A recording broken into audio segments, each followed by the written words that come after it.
This show, something I love about it is it's got such specific characters, like the relationships and the family members. It feels very deep and real.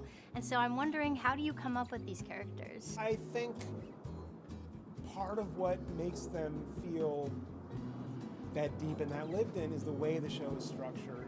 And I was very conscious about making the show in a way that jumps around in time and sees these characters at all different ages.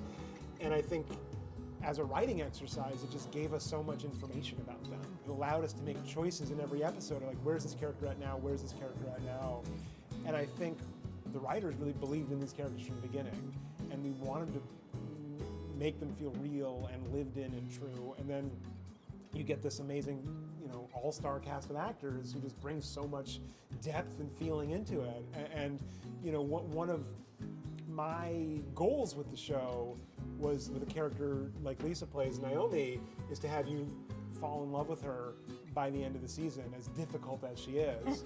And I think Lisa really... She's not difficult, she's right. But I think you bring us like 80% of the way there by the end of the pilot, like in a way that I was not expecting. And so I think the actors bring so much of their full selves to the characters that it makes my job much easier. Well, that's the really exciting thing about doing a show together, where it's like there's writing where you have to do a heavy lift trying to get it from the page to sound like a person, and there's writing like what we're dealing with here, which is so beautifully rich that all your job is to infuse it with your own humanity, and it just is such a wonderful feeling.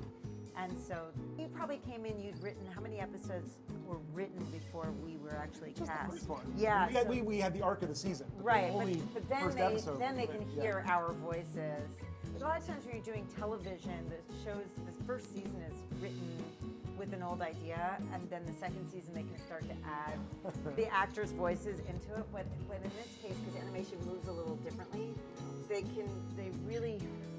everybody brought so much to the table, and then it felt It was like... so helpful to know which, and to see the character designs also that Lisa Edelstein was doing. Like, okay, this is what this character looks like, this is how they dress, and this is what they sound like. And I'm like, okay, we had some ideas, but now we really know. Yeah, it's super fun. And I'll say, I know we can just go back and forth complimenting each other all day, but that, like what you said about writing, is the same of actors. Is that I think every writer has worked with actors who are as good as the material, and actors who elevate the material, and actors who you have to write around because you figure out what their strengths are and you write to that. Right. And then I feel like I've been lucky, blessed, or however you want to put it, or cast well enough that on all of my projects, and certainly on this one, that across the board you have actors who elevate the material, who go, okay, these are people who can, they're going to hit the punchlines you thought of, but they're also going to find comedy in lines you didn't even know were funny, and they're going to find heartbreak in lines you didn't even know were heartbreaking, and they can just give you those options and give you the gamut. And it's a joy to write for, and I would say the same about our designers and our animators, and that's it's really a pleasure to work on a show where it feels like every level is additive, and that I'm trying my best to write the best show that I can, along with my group of incredibly talented writers, but also knowing that okay, if we bring our A game, everyone else is bringing their A game too, and just seeing the show come together, every step of the way, I get to go, oh, and I only get to be proud of the first part, the part that I did. The rest of it, I just get to be a fan, and it's so fun for me. It's super fun, and you should see the building which the animation is done. I mean, it's so complicated, the set design and because he tells it's non-linear storytelling, so they're trying to catch up to the past and the future and make sure it's present in every different home that they draw, and it's amazing. Yeah, it's so cool how effectively it works. I'm not Jewish, but I feel like I know this family, even though the design is so colorful. At first glance, you'd almost think this is a comic book style, or maybe for kids, but yet it's got these really deep kind of human themes, so it's really cool. I remember when we talked in Annecy last year, that's the first thing I noticed. I was like, this is really stylistic and very satisfying. And then when you watch the whole show, it's very immersive, and I think about the style, but it enhances it, even though it has adult themes. I'm wondering, now that the first season has wrapped and you're going into the second season, these stylistic choices were made, how do you feel like it landed for you, for your creative vision? You feel great? I feel great about it. I think we were very conscious of, we wanted it to feel handmade. We wanted it to feel like, you know, I think there's a rule like no straight edges when you're designing a background. No, like, do it all freehand or make it look freehand. Right. You know, you don't have to color in the lines all the time.